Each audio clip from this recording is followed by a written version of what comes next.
متابعي الأكارم، أهلا وسهلا بكم. معكم اليوم نهى سلوم، وضيفنا في كوزمو بالعربي الشاعر والكاتب ريبر هابون. ريبر متعدد المواهب، يكتب بالقصة، يكتب بالشعر، يكتب بالرواية وبالنقد. لديه أكثر من 16 مؤلف، يكتب بلغته الأم الكردية ويكتب أيضا باللغة العربية. أهلا وسهلا فيك معنا اليوم. أهلا بك. يسرني أن أقدم شيئا جيدا أو إيجابيا للمتلقين من خلالك. الحب وجود والوجود معرفة، عبارة كررتها أكثر من مرة، وأنت تؤمن بأنه لا حدود بين العقل والعقل وبين النهضة والأخرى، والحدود الموجودة اليوم هي حدود وهمية وحدود سياسية. رح أبدأ معك بدور المعرفيين لحماية الوجود من التخريب، عن إيمانك بالمعرفة وعن دورها بحماية الوجود من التخريب. سوف أبدأ الحديث معك. نعم، هو تصور بدأت في العمل والاشتغال به منذ 2011. هو تصور فلسفي سياسي جاء نتيجة كردة فعل منظمة عن احتكاكي ببعض القوى والأحزاب السياسية التي كان تتخذ من الفلسفة بإطارها الشمولي أساسا لها.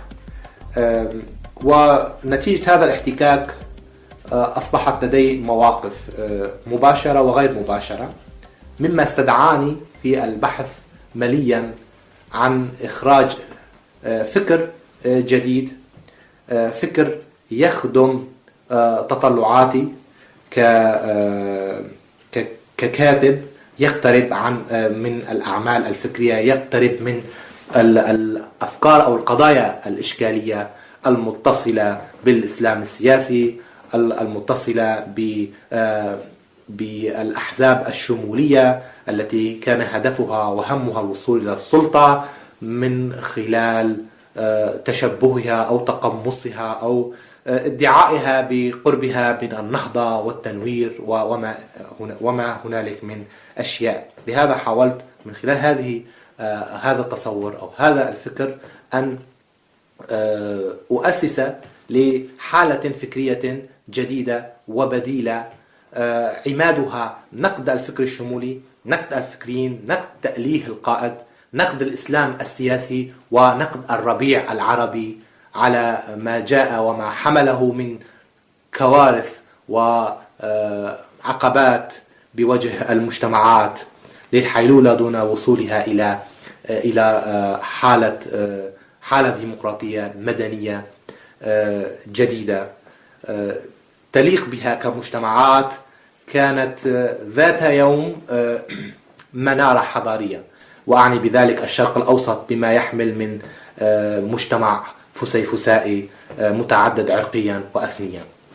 كرد فعل إذن عن الواقع السياسي وعن الحالة الاجتماعية الموجودة بالمنطقة، يمكن هون بدأت تظهر فكرة تجمع المعرفيين الأحرار.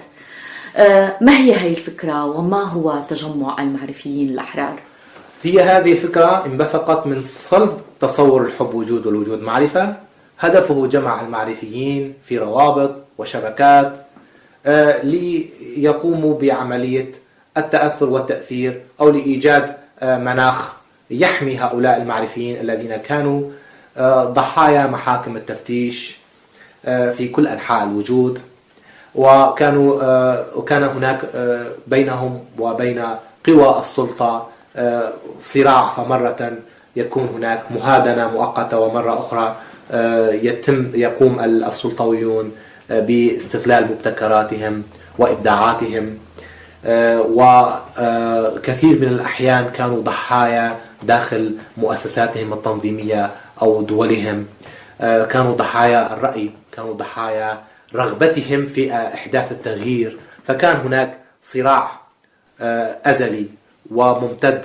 وعميق بين قوى التغيير وقوى المحافظة، وكان للمعرفيين نصيب في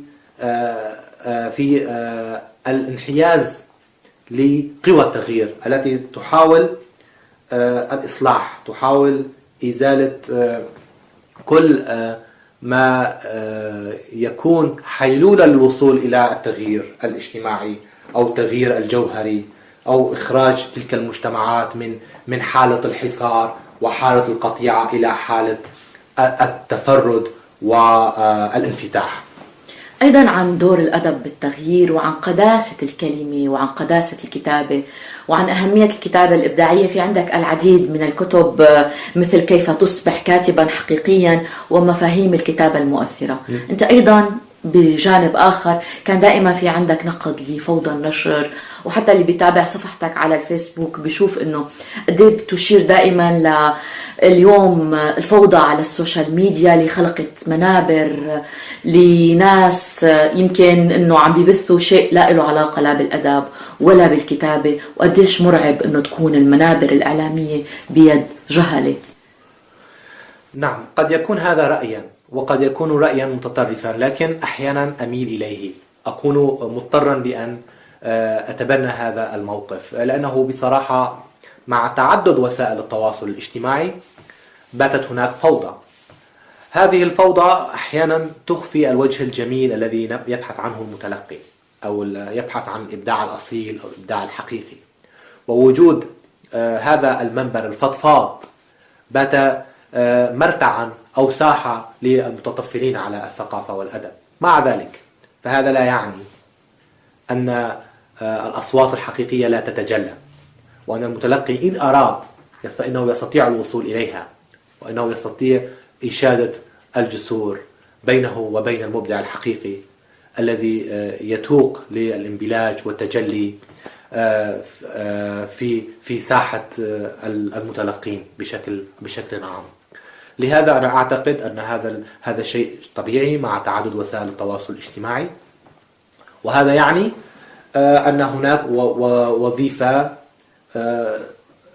أو مهمة ملقاة على عاتق هذا المبدع في أن يتجلى أكثر، أن يسوق لمنتوجه أكثر، ألا ينتظر مؤسسة ما تسوق له إنتاجه أو نتاجه، لأن هذا العصر على ما يحمل من وسائل تواصل اجتماعية سواء عن طريق الإنترنت أو عن طريق الإعلام المرئي أو المسموع، باتت كلها عبارة عن جسور أو عن منافذ وطرق تؤدي بنا للمتلقي للمجتمع على بما يحمل من بشرائحه المتعددة. إذن هناك في هذا العصر أصبح المبدع قادر على تسويق نفسه بنفسه، وقادر على أن يوصل أفكاره وصوته لكل الناس على مختلف انتماءاتهم ومشاربهم.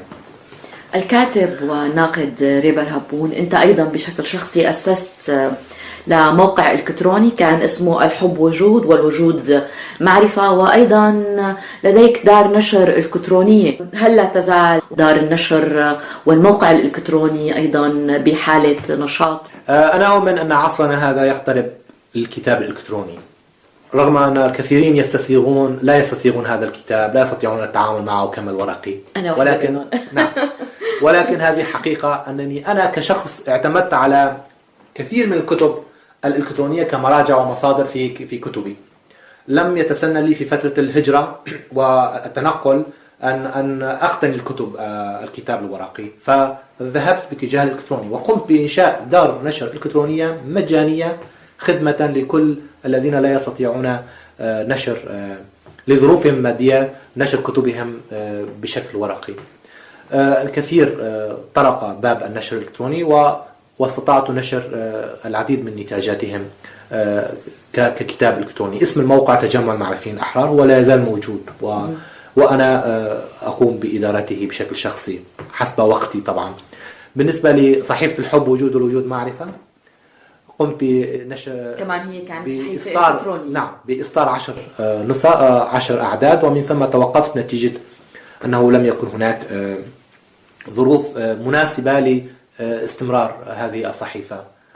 ولهذا فهناك عدة اعتمدت كثيرا على السوشيال ميديا، على وسائل التواصل الاجتماعي لترويج الأفكار ولخدمة كافة المعرفيين الذين يكتبون في مختلف مناحي العلوم الإنسانية، شعرا، رواية، قصة، وأيضا بحثا علميا أيضا.